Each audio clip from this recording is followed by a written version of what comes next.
শীতের পিঠা পর্বে আজকে বানিয়ে দেখাচ্ছি রসালো মুগ পাকন। এই পিঠাটা খেতে দারুণ মজার। আজকে কিছু সহজ ডিজাইনে এই পিঠাটা বানিয়ে শেয়ার করছি। নতুনরাও চাইলে এই পিঠাটা বানাতে পারেন। যারা কখনো পিঠার গায়ে ডিজাইন করতে পারে না তারাও চাইলে এই রসালো মুগ পাকনটা বানিয়ে নিতে পারেন। মুগ পাকন বানানোর জন্য প্রথমে আমরা মুগ ডালটা ভেজে নিচ্ছি। হাফ কাপ মুগের ডাল নিয়ে চুলায় একটা প্যানে দিয়ে দিলাম। তারপর অল্প আঁচে এই ডালটা ভেজে নিচ্ছি।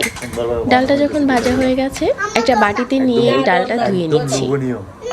ডালটা যখন ধুয়ে নেওয়া হয়ে গেছে তারপর আবারও প্যানে বসিয়ে দিয়ে এখানে 2 কাপ দিয়ে দিচ্ছি পানি আর ঢাকনা দিয়ে ঢেকে দিচ্ছি। এই সময় যখন ফুটতে শুরু করবে ওই পর্যায়ে হচ্ছে চুলার আঁচ কমিয়ে ঢাকনা দিয়ে ঢেকে আবারও অপেক্ষা করছি। আর ততক্ষণে আমরা গুড়ের শিরাটা বানিয়ে নিচ্ছি। চুলায় একটা প্যান বসিয়ে 1.5 কাপ দিয়ে দিচ্ছি গুড় আর এখানে কিছু আস্ত গরম মশলা দিয়ে দিলাম, এলাচ, দারচিনি আর হচ্ছে কিছুটা মৌরি। তাহলে আমাদের শিরাতে খুব সুন্দর